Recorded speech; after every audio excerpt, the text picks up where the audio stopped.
we're doing summertime in the other big group, but okay, we'll bear with it.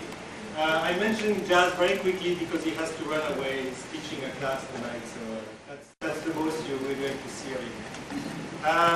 And Troy is the man from Sierra who's going to be the last man to leave. Okay, thanks Troy. And I'm doing the coordination with my cell phone, so you'll probably see me and Troy rush to the elevator a couple of times to gather the laggards. And Steve will tell you a few things about Agile Vancouver and news and status and future meetings and that kind of thing. Steve Adel. Okay, I have the... That's my cell phone. Oh, that's your cell phone! I'm trying to figure out how to make this going to be suppressed. Oh, I got to do the old-fashioned. Yeah. Oh, whoa. You know, I have... Oh, way cool. I have one of these, or like a low-tech version of this that went through my laptop. One day I thought I was really going to impress Philippe. I switched up. Look, I've got a remote for my laptop. Philippe goes, I programmed my cell phone to do that. The worst thing is to be outgeeked by somebody else. So, welcome back. It's 2007, it's a new year. Thought we'd just tell you a few minutes about what happened with Agile Vancouver. How many of you attended the conference? Marvelous. Okay, basically, it was sold out. It was a sold-out success. We had nearly 150 people attend the conference. And we actually turned about a $6,000 profit, so thank you very much. That goes to my grandchildren's education fund. Actually, no, this is truly awesome because this kind of money now gives us some seed money for bringing in speakers. You know, we used to have to go cap in hand to the Agile Alliance to bring somebody in. They have a program, or you know, we find somebody. Somebody here, David Evans, who happened to be in town working on a project, and we sort of sneak them in here. Now we've actually got a little bit of money that we can subsidize bringing somebody in ourselves. And also we have other projects that we can now try. One project we're planning for March is called Agile in a Suit. And this is essentially an executive breakfast that will be held at the Vancouver Club. At the Vancouver Club, we haven't firmed this all up yet. We're going to make the no-go decision this week. But the intention behind this is, okay, you're enthusiastic about Agile, all the developers, but what about the people who control the dollars? Some of them have heard about this funky Agile stuff. Some of them are probably thinking, oh, what is this hippie thing that it's got all the programmers going? You know, is this one of those things that vegetarians mostly get into? So we wanted to basically do this, the Agile in a Suit, try to put a presentation together that's going to convince people, to tell people what is the business case. Eugene here is working on the presentation. I mean, Eugene, you were the CTO at... CIO at Custom House, and before that CTO for Infinity, now Alia. Yeah, so he's lived, you know, he's been there, he's lived that, so there's a lot of good knowledge there that he has that he can put forward. So this is one of the projects that we're working on. Again, we'll probably make the go/no-go decision this week. Anyone who wants to participate in this or help us put this together, remember this is sort of Agile's about self-organization, and sort of Philippe, myself, Michael, Owen, Eugene, we're sort of the ones who just pick up the pieces. You want to become involved in the Hutta, you're more than welcome, please. So, and also seed money for next year's conference. So this gives us some money that we can use to book next year's venue. Getting this year's venue booked was a little bit interesting. So, what was the feedback? Remember those of you who attended the conference, Linda Rising had you fill out those little cards. What was good, what to keep, what to get rid of, all that. We did a little retrospective. Most of the feedback we had was overwhelmingly positive. Definitely the people really enjoyed the keynotes by Mary Hockendick and Linda Rising. Scott Ambler got some good feedback. The one thing that was really pleasing to know was the tales from the Western Front. People really enjoyed the case studies. And so I think this is one thing also we would like to try and get more in our members' nights. So that's, you know, it's something we'll try and do, because like I said, we don't want to disenfranchise people. And FIT is the framework for integrated testing. And this is one of the things where we start getting into test-driven development, to how do people, how do you, how to follow through it. And FIT's one of the more interesting tools. I've only seen it a few times, so I really don't know all that much about it. So I'm really looking forward to Alex and Owen's presentation here. And so they're going to tell us about the pros and cons of using this tool and separating the hype from reality. Now that's going to be a challenge. But from what I've seen, this is a very interesting tool. This is something that a lot of you would find, I think, may find useful or maybe worth considering. So I'm going to open this up now to both Alex from Lexoft and Owen from ThoughtWorks. Gentlemen, can you tell us about FIT?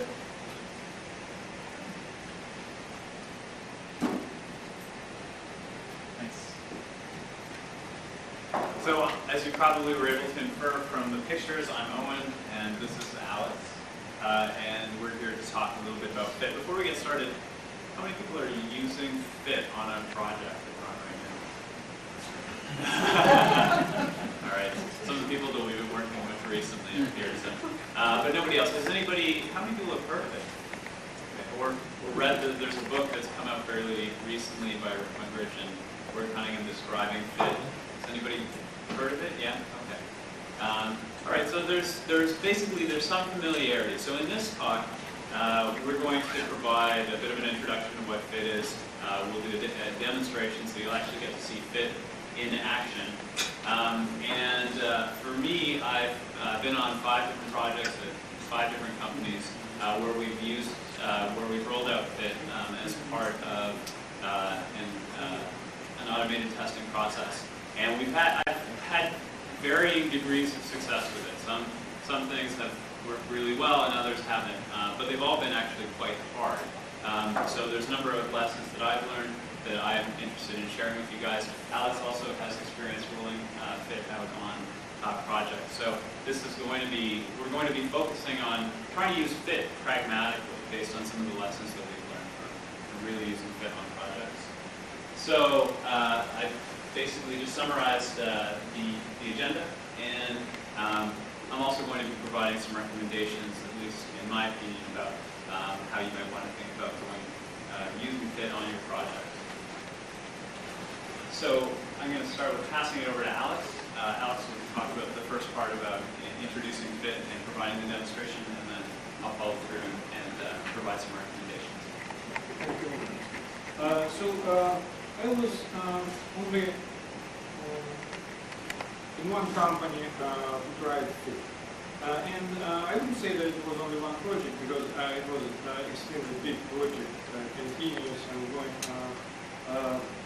forward.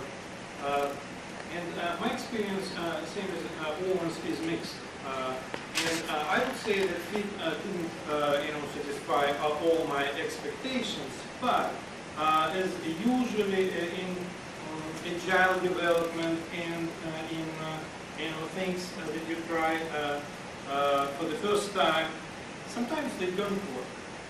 Why they don't work, you never know. Whether they are not appropriate for your case, or you are not appropriate for them, or just, it's in this specific situation, it didn't work. So my expectations of FIT are still very high. I would love to try FIT at the very first possible case again, and hopefully I will be able to learn from my mistakes as well from mistakes of other people. So what is FIT? As the name suggests, it's a framework for integrated tests. That's the exact abbreviation. And it's an abbreviation of framework of integrated tests, as it said on board. It helps for business specialists, for business experts, and development team working together to specify expected outcomes for different test cases, and first of all to express requirements a set of test cases, a set of examples that will help you to understand better what the hell these business people are talking about. And of course, because it assumes that many people from different areas will be working on the same thing together, they will start collaborating more about the business thing. Because of this and that, and sometimes nobody knows because of what it just failed. And there are very complicated things in the root of all of these problems. And some of them is that we have to know what user wants without having all the experience of a user. Okay, I'm talking about business expert. This business expert has been probably, I don't know, for 20 years in his industry, and now he has to explain to me, a developer who is, totally fresh, what he wants. It could be expressed in terms of a document. And we create huge glossaries, and then all the terms defined in these glossaries are collected into requirement documents, and then people try to understand what, developers now, what does it mean when they actually read the documents, because in many cases, developers don't read. Well, it happens. It's not that. You're laughing because I said it happens, and you expected it happens all the time. So there are inherited problems with requirements, and it could be much better if we brought everybody together and let them understand what is the measure of success. How do we know whether the thing that we're going to develop will be good enough for the user? So requirements could be unclear. Yes, big ballpark. Except for the very special cases when you can express it pretty easily and you know how to verify it well. What happens in a traditional environment? Business analyst or somebody else is trying to gather all the business knowledge from a business expert. Then this knowledge is passed to developers. And finally, testers come to the picture and they start really using the system. They are the very first users of the system. What they find? It's not clear, so tester can understand it differently from the same requirement document that developers did and stuff like this. And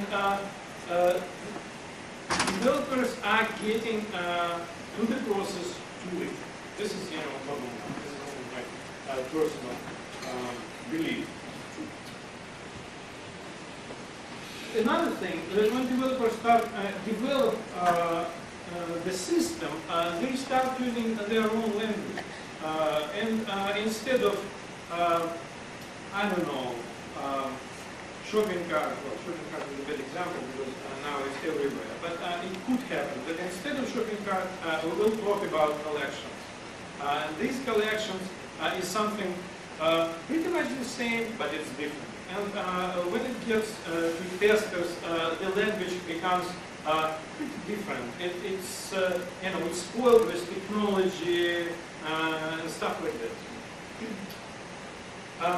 And when these discrepancies are found, people start fixing them. How?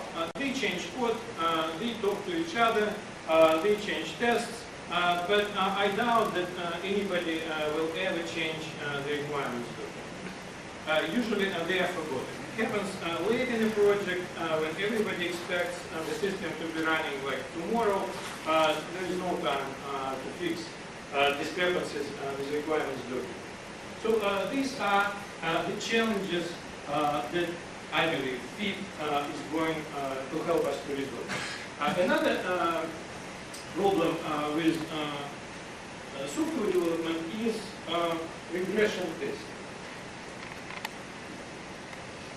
Regression tests are expensive, and they have,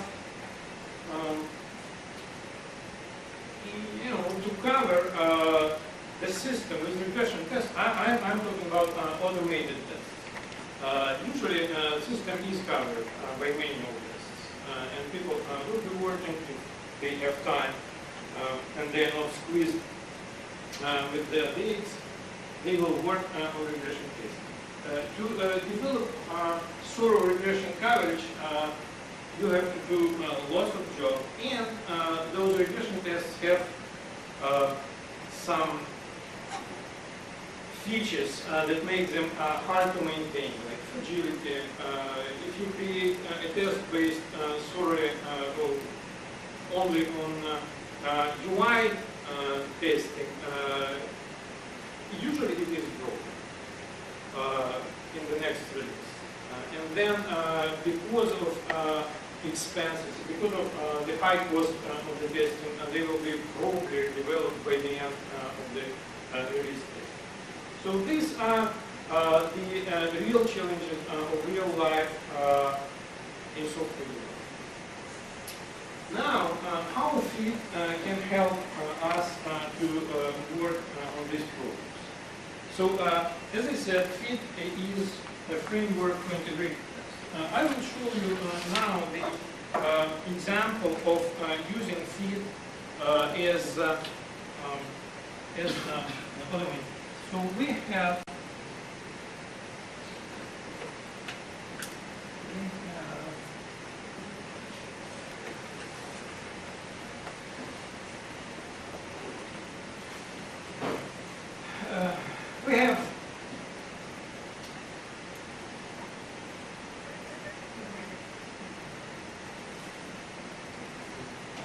a business case.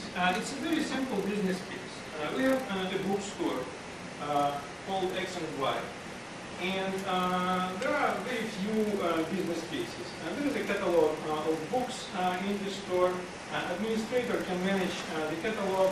He can add, she can add titles and set prices for different books. And then there is a user who is another actor in the system who can add books to shopping cart and see the top total of the book's cost and the whole total, including shipping fees plus to the total books.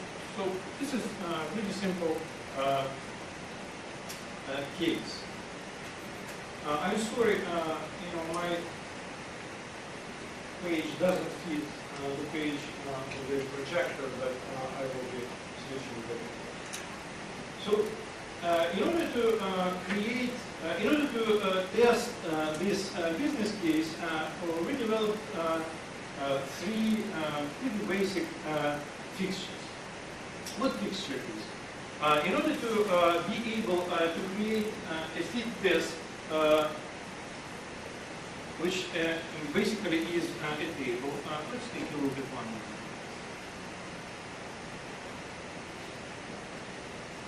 So this is the case.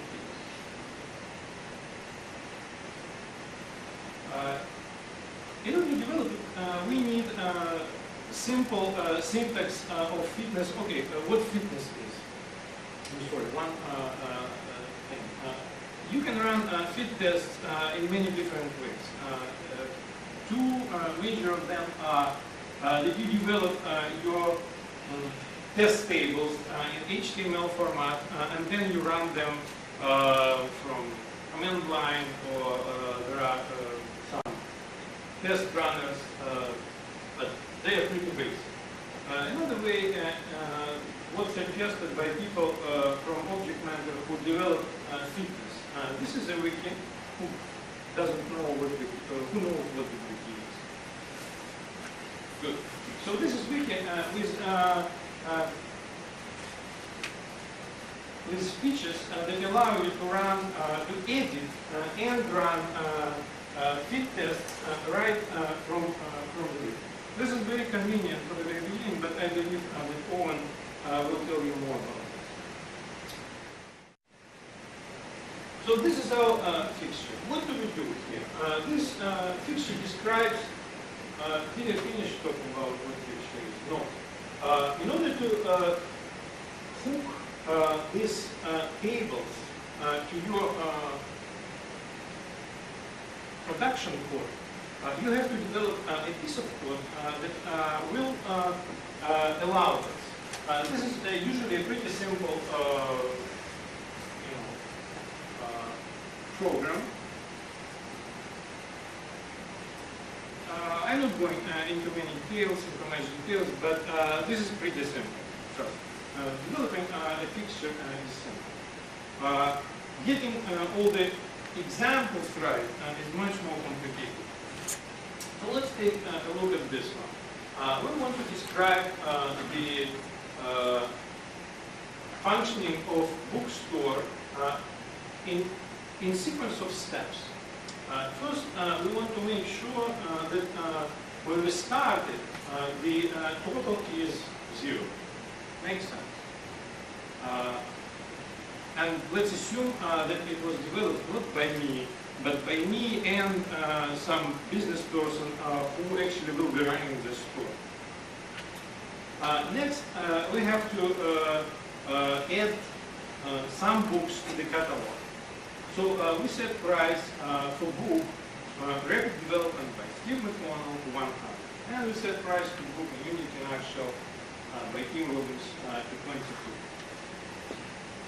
Then, this is pretty much done, and we can switch to user and see what user can do. User can add one copy of Unix in a nutshell to shopping cart, and he can check the subtotal is 22. This is the price of a book, as it said here. At the same time, we didn't mention it yet, but we want to charge 10% of shipping fees on all the purchases that are less than $50.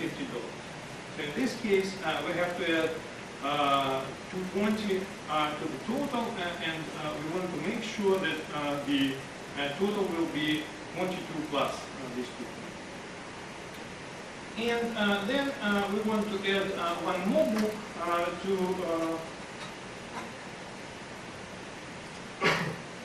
to the shopping cart, or 2 more books to shopping cart, then the subtotal comes to 222, and there is no shipping fees because so we can go and click yes, and see that everything is green. So we want to have this table described at the very beginning, long before developers start writing a single line of code. And it has to come out of discussions and communications about the community between business people, developers, and testers.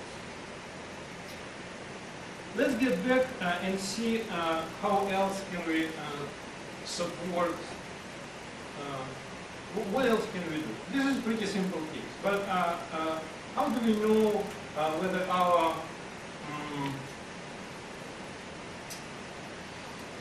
our shipping fee calculator works correctly?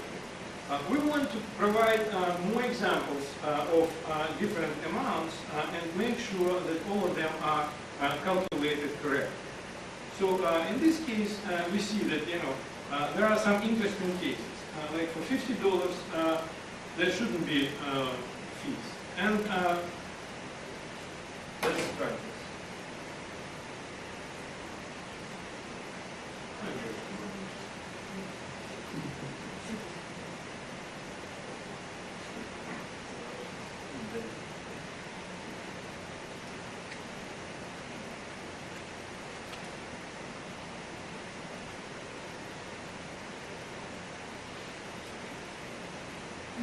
Well, I do apologize. So these things happen, as you probably know.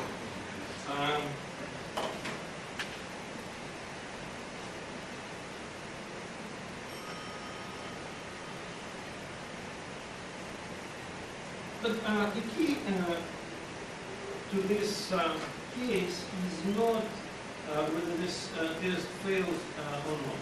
The key is that you want to have this fixture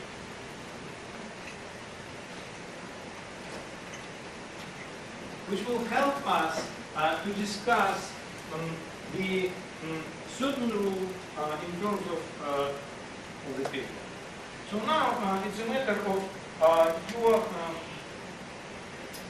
desire to get these things done up front. This is, up front, we want to have a definition of a correct application.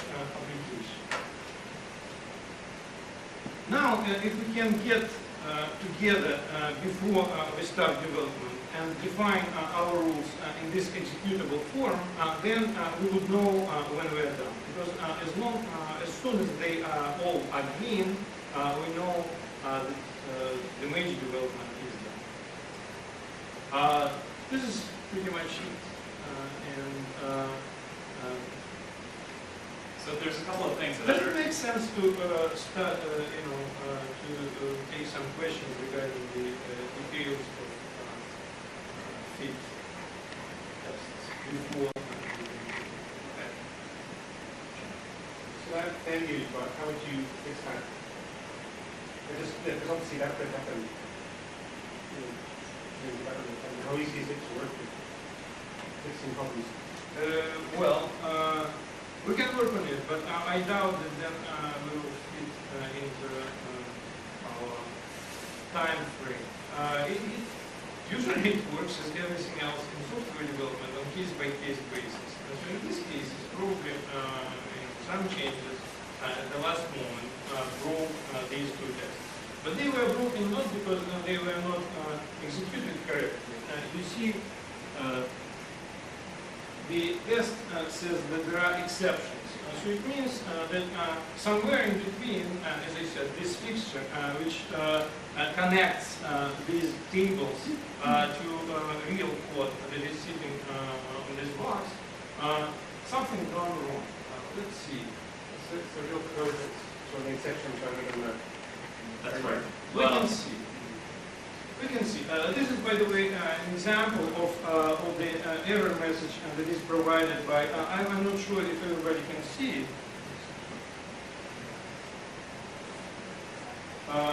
Type amount could not be found in assembly. So somewhere probably a developer changed changed amount to, let's say, total amount. And it could cause problems. And this is, by the way, illustrates some of the problems related to fit. You know that unit tests and other stuff, they are pretty much combined into the same development environment. And whenever you change, there are tools that will help you to make proper changes all over the code. Fit is different. So you have to follow the rules and make sure that every change has the corresponding changes in the stuff. I think I want to look at fit a few months ago. There's a sort of based on the Java API and the .NET server. I noticed with the Java, when you build your answer fixtures in Java, that when you look at the way you edit, that you actually do a lot of sort of predefined structure, which sort of helps alleviate those issues of it's no longer, it helps take away from typing mistakes. I didn't notice anyway. It's not quite intelligent, it's more like it will generate the tables within the looking for it. But I couldn't seem to find a way to have that for using a .NET server. Have you run it? You're using Fitness as opposed to Fit. Yes. Yeah. So you've got the wiki and all the rest of it. You've got a screen that looks like that. Yeah. So most of the development that's happening on Fitness is happening on the Java side, and so I imagine that some of the features have not been ported yet to .NET. So the Fitness wiki might not be able to read the structure of the fixtures in .NET Essentials. The way that it marshals data, at least as far as I'm aware, the Java or the .NET Fitness implementation still uses Java on the wiki, and and then it just shells out via process code in order to run a .NET runner. So it probably just doesn't have the sophistication to be able to read .NET assemblies correctly. Stepping up at a slightly higher level, there are three states that the fit test will report based on your test execution. So Alex showed green, which indicates that test, that line, that row within your test is passed. Yellow, which indicates that there's some sort of a failure, generally due to programmer error. So what you saw there was a stack trace of what the problem was that would give a developer some insight into how to fix it. And red to indicate that the test failed. If the total in the example that Alex showed of the shopping cart was a different value than what you would expect, exactly, then you would get a red cell. So this is a standard thing within FIT as a means of reporting the results of executing tests. Yeah. With the program through. We test being specified through examples, generally done through HTML tables, but it could be done through other means. And an underlying fixture, which is the driver of your software. So the fixture that Alex was talking about is a bit of custom code that he's written that will drive the underlying point of sale application that would be implemented. As an example, let's take a quick look at another. This table has been developed in Word. It's just a Word table with some wording. In this case, we can try and run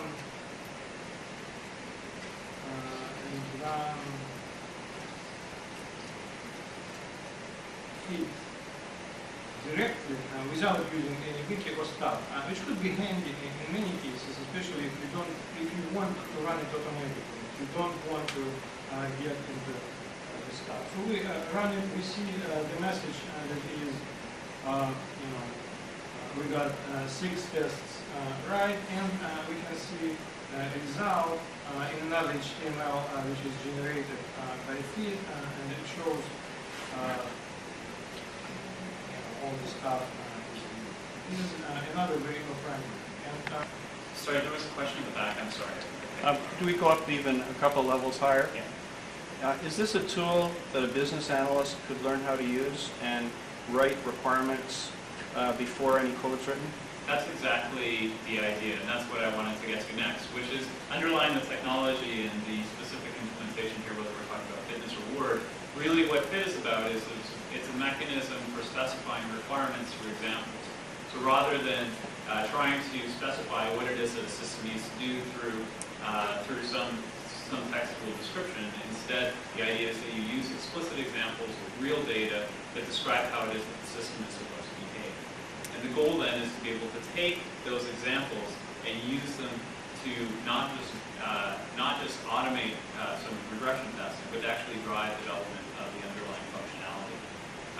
So part of the idea with being able to specify these examples is that an analyst, a customer, a business user of some kind would be able to use a tool or environment that they're comfortable with in order to provide these examples. Ideally, they will be produced collaboratively through discussions with developers and testers and other members of the team.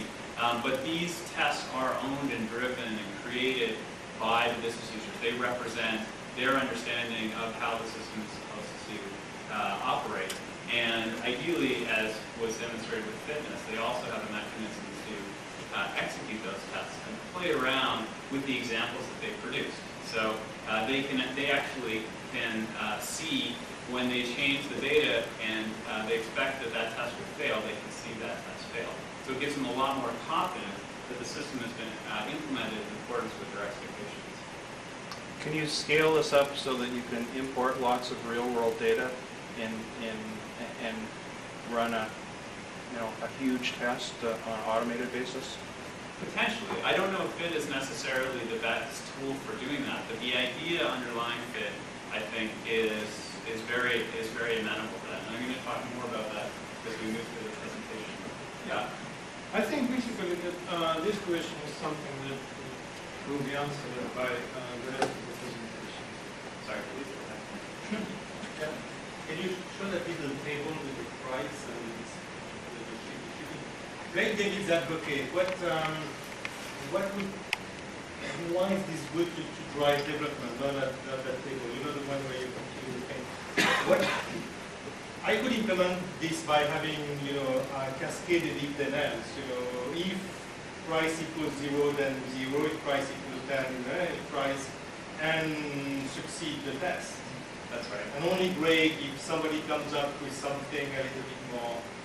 So just driving requirement just by giving a few examples, somehow you need to complement that by giving the formula or the rule that applies to the whole universe of values, and not just, you see, I could succeed this by saying if amount equal to 0, return 0, if amount equal to 10, and so on, just a series of if and else, and be pretty happy for a short while. You can certainly do that, and the converse is also true. Just because you give a formula doesn't necessarily mean that the system is going to be implemented in all cases that produce correct answers to that. I'm saying that in connection with your question about the analyst, it's useful to have a few examples, but I would not forget to also add what's the logic behind in some way. I have an answer to this question. You know what? Having said that analyst or whoever is giving the business rules is working on this system permanently, I assume the very next test case will break this system. If you're going to implement it again with if and it will be broken tomorrow, I will fire you as a developer. What would make me add one, at some time? When you have, 2,000 of these things, why would I add one line on that one table? Right. So the tests themselves are produced as a collaboration between the developers, business people, and testers. And for the testers, this is also a mechanism for them to be able to drive out the functionality, test the boundary conditions, and ensure that those conditions are automated.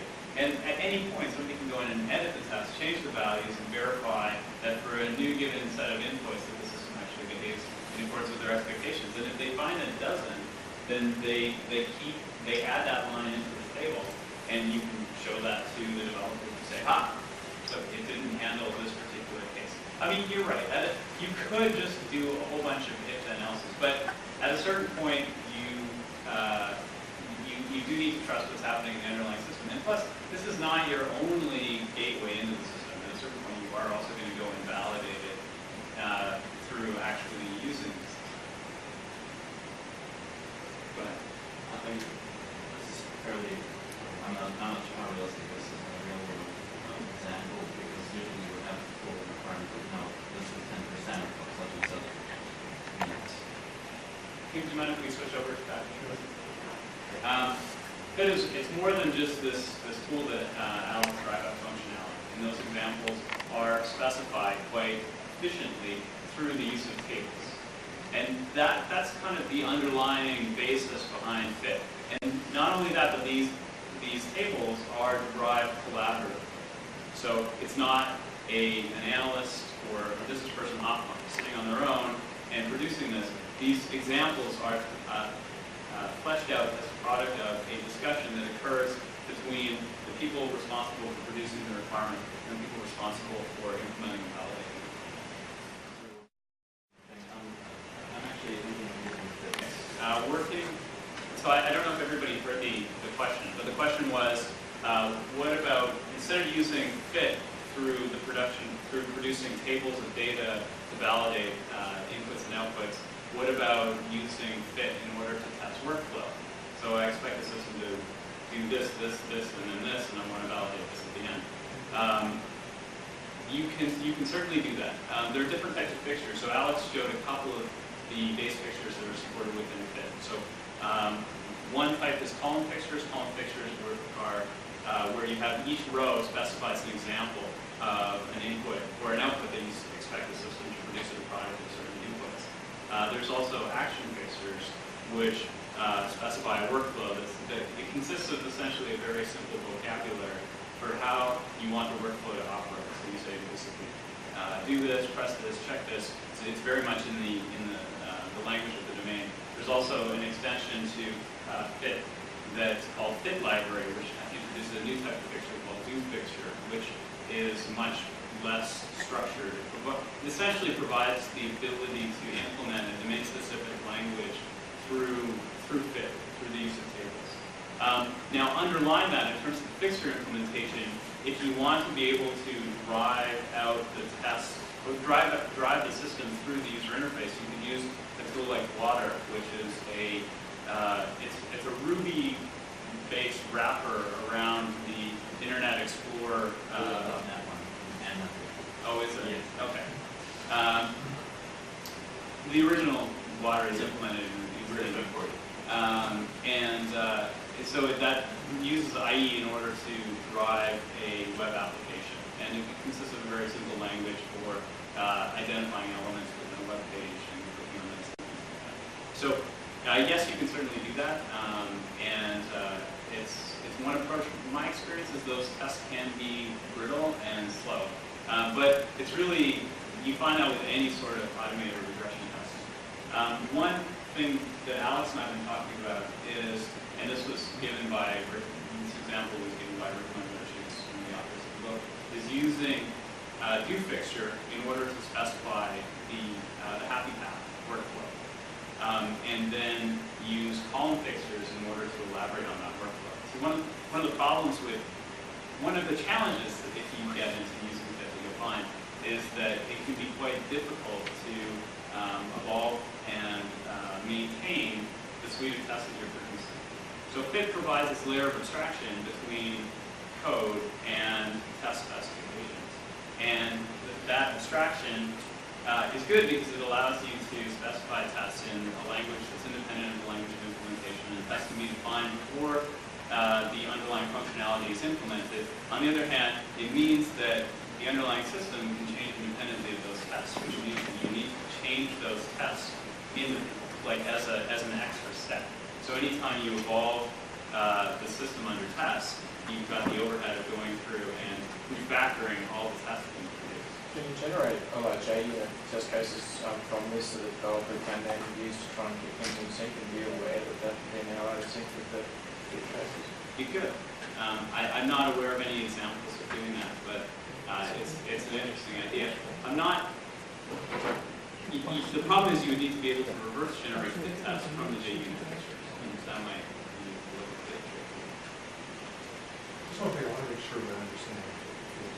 I have my system under test over here. So it's got a user interface, it's got APIs on it, it's got database. I have Fit here, and then as I understand from here, the fixture is a piece that I have to put in the middle. That's right. It says, how do I get these tables into either my user interface, my database, or through those APIs? That's right. And so that's the piece of plumbing that has to work. So either if I'm pushing things into a screen and scraping things off, it's got to go through that fixture. That's If right. I'm pumping that stuff into the screen and then reading, checking that it actually got into the database, I have to put basically that fixture to scaffold and I need to drive my system under test. That's right.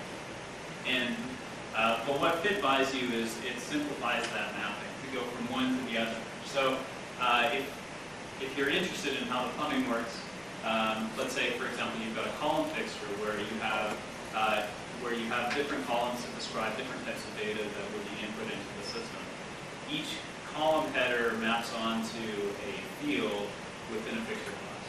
So in using reflection, the system maps from the data that it reads in from the Fit files onto your fixture class. So it takes responsibility for instantiating your fixture class and populating with the data from the table. So the lovely thing here is instead of having all my developers doing their fixtures or basically what I used to call scaffolding in that hot way and hoping that it all runs, I've got a general framework that they can all follow. Exactly. So that's another part of another strength of the framework. Were there some other questions before we proceed? Go ahead. How about at the back? Am I correct in assuming that if the analyst specifies how to calculate the result that the program is supposed to produce, that and comes up with a series of cases and expected test results, and the programmer follows that and and is able to pass all the tests, we still don't know whether the specified algorithm was correct.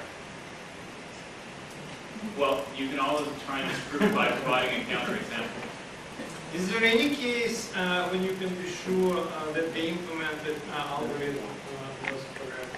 So how do you know? It's so Think about it from a manual testing perspective. Sure. Where each manual test is executed against the system is essentially an example that could be added into it. And large topic. Well, I'll come back the next time. But I do think that it's worthwhile touching on. I don't know. I have an opinion about different automated regression test tools. So a couple things. One is, for the most part, they're based on reported playback, which assumes that the underlying functionality has already been written. So it means that you are building your tests after the fact, which means that you're losing out on the benefit of being able to use those tests to drive that implementation. So that's one thing. Another thing is automated regression tools are generally targeted directly towards testers. So they are tester-specific tools. And as a result, they tend to be very siloed. So really, generally, only testers can create them, only testers can run them within their environment. Nobody else has any visibility into what's there. That creates a couple of problems. Number one is, if those tests fail, developers generally don't have an ability to run those tests within their environment and debug the source of the failure. So often the overhead associated with maintaining these tests resides within the tester. If the testers don't see what the underlying implementation is, then it's a very inefficient approach to regression testing, because they're just going to go and regression test as much as they can, rather than taking the alternate approach where if the tests are actually driving the underlying functionality, then it means you have implicitly a very high level of coverage. Certainly, I can go on, but I probably one more thing is that automated tools, existing automated tools, they all are, most of them are UI oriented. And when you test it through UI, you don't touch, you work in terms of UI, which might be different from the business language that would be easier to understand and to implement. So there are some benefits of doing this upfront. As a developer, I'll go and I'll implement functionality and it'll be fully test-driven. But those tests will all be based on my understanding of the requirements. And I've certainly found I've ended up in situations where I go through and I do all this implementation, I go to get it validated, and it turned out that my tacit understanding of what it was that needed to be done was wrong. So whereas here, I'm using examples or requirements that are being implemented or being described by somebody else to directly drive out what it is that needs to be done. And so that means that I'm less likely to make those sort of delivering software. And then you actually don't really need to use the tool in order to realize some of those benefits if you know what those benefits are. Yeah, some people actually advocating that regression testing side of it is not that important as its collaboration, and they suggest to throw out the fit tests after the story was implemented. Emphasize here is that as opposed to just thinking about fit as being this tool that we're going to drop into our development process, I think you should think about it as this is a change initiative, because really what fit does, at least to use it effectively, it means changing the way that people work, how they do their jobs, and not just like one group, not just developers or testers. It's about changing the whole team, especially if you're trying to realize some of the benefits associated with it. So that's why I'm saying it's important to be pragmatic about how you roll fit out, because it can end up costing a lot. And if you're not aware of that, or if you're not focused on trying to achieve relatively simple goals with your rollout, then the good faith that people might have in the tool will evaporate before you're able to achieve it. And so I was saying before, the problems of requirements elaboration versus regression testing can be separated and tackled independently. A lot of this, I think we already talked about, which is some of the benefits of using the fit approach to do requirements elaboration. So, and Alex talked about quite a bit of this already, which is that it facilitates effective communication across all the roles within a project. It often identifies undiscovered requirements. So Philippe was talking about the formula, and I was saying that it's important to provide examples. And often we find that when we go and we produce some of these examples, we find undiscovered requirements, and otherwise we wouldn't have caught those until testing had actually started.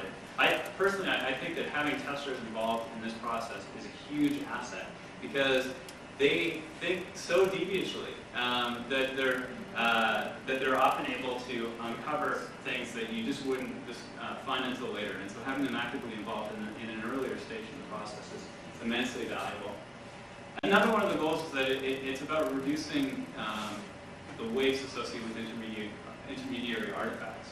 So if we can learn how to produce requirements and specify them in a way that's actually executable, then it reduces the overhead associated with somebody taking those requirements and trying to automate tests around them. Collaboration, blah, blah. And some stuff about regression testing, quite a bit, I think we already talked about, just in terms of answers to the example. Could it be integrated into like cruise control and other tools like that? It can, and there is support for it in cruise control and cruisecontrol.net. But it's a bit hard, and I think it's even harder when you use fitness, which is one of the reasons why I don't like fitness. And I'll go into that a little bit later. One thing I also wanted to add, a point that I've forgotten about fit versus using automated regression tools like Mercury Suite, is that the problem with the Mercury toolset or any of these automated regression tools is that they tend to require quite specialized knowledge, and they're managed by a specialized group, which, at least from my experience, makes it difficult to be able to scale up the capacity of the production of these things within a team. Whereas one thing that's important to think about these tests, and certainly the fixtures that implement these tests, is that it's really a piece of software. And as a result, bringing the maintenance of those tests close to the people that are involved in making the changes to the underlying software is really important, because that improves their feedback cycle. And by giving developers more ownership and more involvement in this process, it's much easier to scale up your capability. It means you're hiring on more Java developers or more .NET developers, rather than trying to find Quick Test Pro experts or load runner experts or whatever. And that the load associated with maintaining regression tests, which from my experience, the cost associated with building and maintaining an automated regression suite increases faster than the cost associated with making underlying changes to the system. So invariably, in any sort of a successful project that has gone through a number of releases where you've got quite a lot of functionality in it, regression testing is going to be the bottleneck in your release cycle. And so the more capacity that you can apply to addressing problems with regression testing, the better that's going to be. Question about source control and the stages at which this wiki is, for example, for fitness. I know I don't think, from what I read, that much integration exists. So is there any other things such as sort of event-driven automation check-ins with these things? Okay, so this is another reason why I don't like fitness. So with fitness, all the test data, like all the pages within your wiki, are stored within the fitness database, which is just a binary database that holds the data in. And that lives entirely outside of version control. Now fitness itself does, like all wikis, it maintains information about the changes that occur within a given page or a given test. But it means that version information is stored outside of the place where all the other source code is stored within your system. It's outside of your source control repository. So that's one reason why I don't like fitness, or another reason why I don't like fitness. Actually, I have not had great success with fitness on projects. Where I have had a lot more success is just using HTML files to specify the test. And instead what you do is you can produce the test through just using an HTML editor, like Front Page or Composer or something like that. And it provides a WYSIWYG editor that is much nicer for editing tables and working within wiki syntax. Like if you've done a lot of work on wikis and you're trying to edit tables and you're trying to line up all of these pipe symbols in order to figure out where the columns are lined, it's a real pain. And it's also, wikis are not something that in general customers are going to be comfortable with using. Like it's not something that exists within their domain. If you can use something like Word or Excel, tools that they're effectively already using in order to produce artifacts within their environment, then it's much easier to achieve buy-in with the tool. So if I could elaborate on that with version control, you would suggest that perhaps these pages are a series of HTML pages on a directory structure that would then be checked in and checked out. Exactly.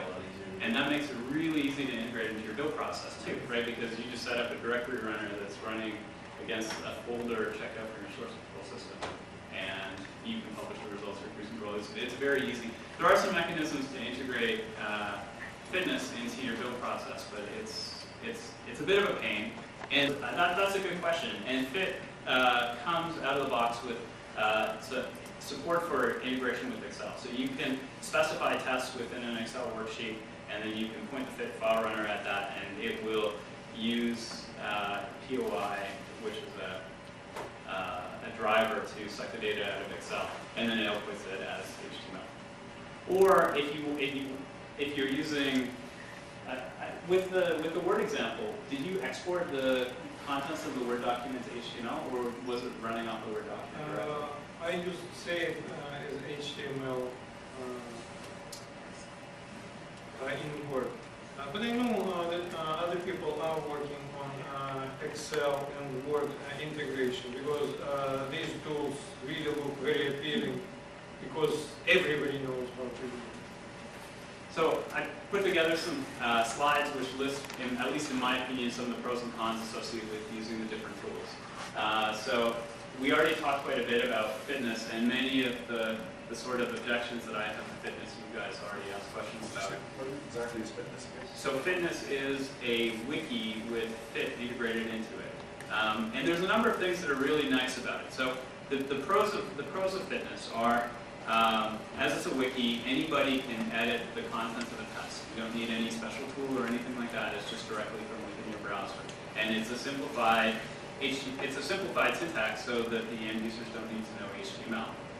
But they do need to learn the wiki syntax. If you're already using a wiki on your project, then most people already know that, so it's relatively straightforward. An important part of it is it's an integrated environment for executing the tests. So anybody can go in and run a test and change a test, etc. So these are all really great benefits, and it's a great way to get started with using Fit for exactly those reasons.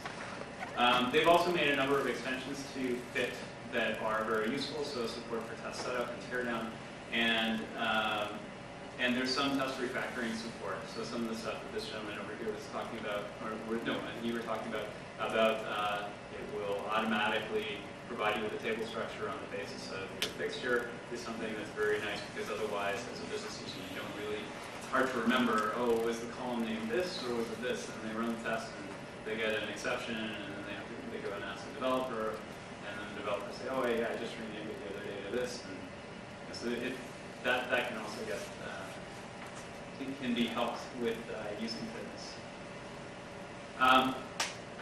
I would say actually none of the, so there's a variety of different options that you could consider using for creating tests, and none of them are really very good, in my opinion. One thing about Fit is that it's a very simple tool, and it does mean that if you are looking to use this in order to automate the test for regression purposes, you're generally going to need to do some development work, some toolsmithing, because the support for it just isn't there. In the case of Excel, I don't know, how many people came to Janita's talk? She was here before Christmas. Anyway, I know that on her team, they've implemented some custom extensions within Excel that allow them to run the tests directly from within Excel, and that's integrated with fitness and things like that. So, but this is all stuff that's happening outside of the core fit library. And so if you want to do this, then you need to look around on the web, see what's out there, figure out how to plug it in, or build some custom extensions on your own. So it's not something that's just you're just gonna be able to roll out of the box and have working instantly within your development environment. There are some questions. I was just going to say, using Excel inside a SharePoint environment could be a really good way of dealing with the familiarity with Excel, but also having source control on it. And the fact that it's accessible anywhere. I think I've never tried that. It could be quite valuable. Certainly, one thing I found is that